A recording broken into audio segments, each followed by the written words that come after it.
Et bonjour à tous les commandants et bienvenue dans ce tutoriel sur les informations données sur les tableaux de bord des vaisseaux de Elite Dangerous.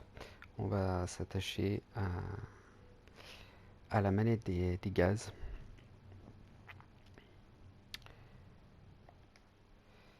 Donc cette partie-là du tableau de bord, donc il y a plusieurs, plusieurs informations qui sont données. La première, c'est le réglage de la manette des gaz tel qu'il est là fait actuellement. Donc c'est la chose qui bouge là. Donc c'est en fait le réglage que vous demandez à votre moteur. La partie qui suit au centre, eh ben, c'est la position des gaz réels effectifs. Donc on voit qu'il y a du retard, comme avec un vrai réacteur. Et c'est là où on peut voir la différence entre les vaisseaux. C'est que là, avec un ASP Explorer, ben, la capacité de décélération est nettement inférieure à la capacité d'accélération. Donc c'est à prendre en compte lorsqu'on est en combat ou lorsqu'on approche un peu fort du sol d'une planète. Ensuite, l'histogramme qui est sur la droite en fait indique le réglage maximum que l'on peut demander à la manette de puissance. Donc il est directement lié à l'énergie que vous mettez au moteur. Donc là je suis à fond sur les moteurs. Mais si je répartis la puissance avec les systèmes et les armes, et ben on voit que cette partie droite diminue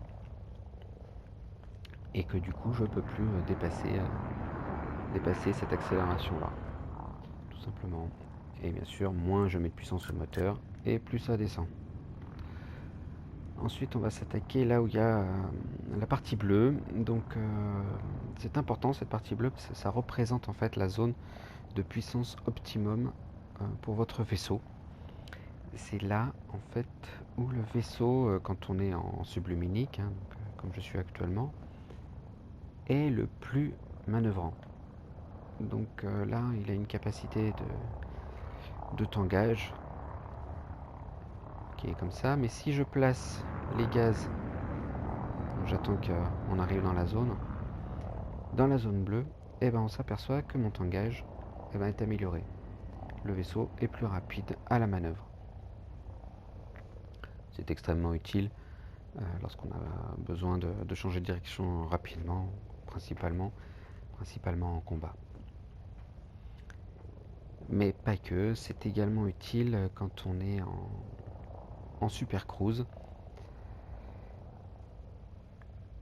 On va passer en super cruise.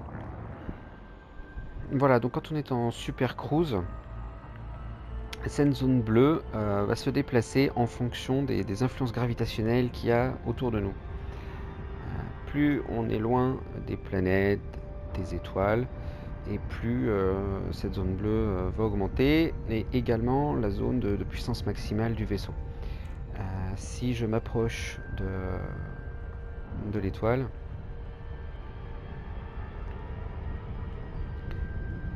et ben on voit que cette zone va descendre. Si à l'inverse je m'en éloigne, et ben mon vaisseau va pouvoir aller de plus en plus vite. Donc ça, vous avez dû vous rendre compte. Mais c'est également dans cette zone-là où il faut se placer pour éviter de dépasser l'objectif qu'on a et d'arriver trop vite. C'est une zone en fait qui permet de pas trop toucher au réglage et d'avoir la bonne vitesse d'approche. Donc là on voit que je m'éloigne de l'étoile, donc ma vitesse augmente là. C'est le chiffre qui est au-dessus. Et quand je vais m'approcher, rentrer dans l'influence gravitationnelle de la planète, en l'occurrence la Voda 2, et bien cette zone bleue va descendre d'elle-même. Et l'avantage, c'est que ça permet de sortir du super cruise sans overshooter la destination. Donc c'est un réglage qui n'est pas forcément, qui est à ajuster en fonction bien sûr de ce qu'on sent, comment on ressent l'arrivée, mais en tout cas, c'est une chose est sûre, c'est que cette zone bleue permet d'avoir la meilleure approche en super cruise des différents objets.